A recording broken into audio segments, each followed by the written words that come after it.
Intervention par la grâce du tout miséricordieux ou par laquelle j'aimerais vous sensibiliser sur un piège dont j'ai déjà parlé. Ce piège est la possibilité, selon l'usage, qu'un livre devienne l'objet d'un culte, une idole de papier et d'encre.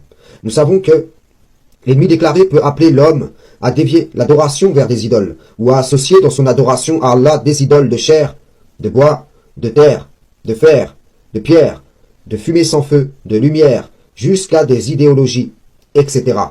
Mais qui a réfléchi au fait qu'une forme d'adoration puisse être vouée à une révélation contenue dans un livre?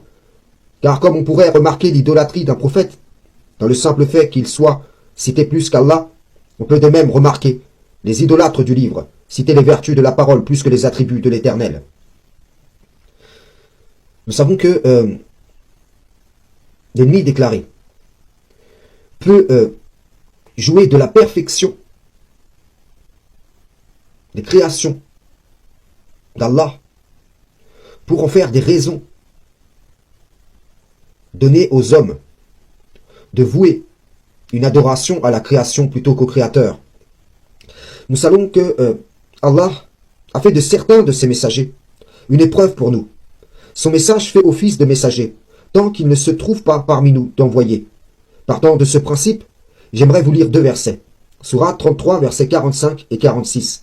Ô prophète, nous t'avons envoyé pour être témoin, annonciateur, avertisseur, appelant les gens à Allah par sa permission, mais comme une lampe éclairante. Sourate 42, versets 52 et 53. Et c'est ainsi que nous t'avons révélé un esprit provenant de notre ordre. Tu n'avais aucune connaissance du livre ni de la foi, mais nous en avons fait une lumière par laquelle nous guidons qui nous voulons parmi nos serviteurs.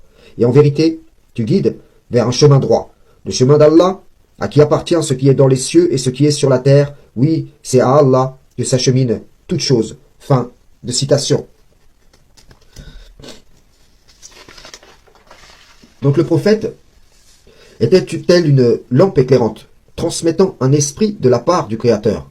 Un esprit, un souffle, qui est lui-même une lumière par laquelle Allah guide qui il veut. Nous pouvons également nous rappeler qu'Allah peut nous assigner une lumière à l'aide de laquelle nous nous guidons, mais qu'un homme ne peut guider qu'autant qu'il est guidé par Allah.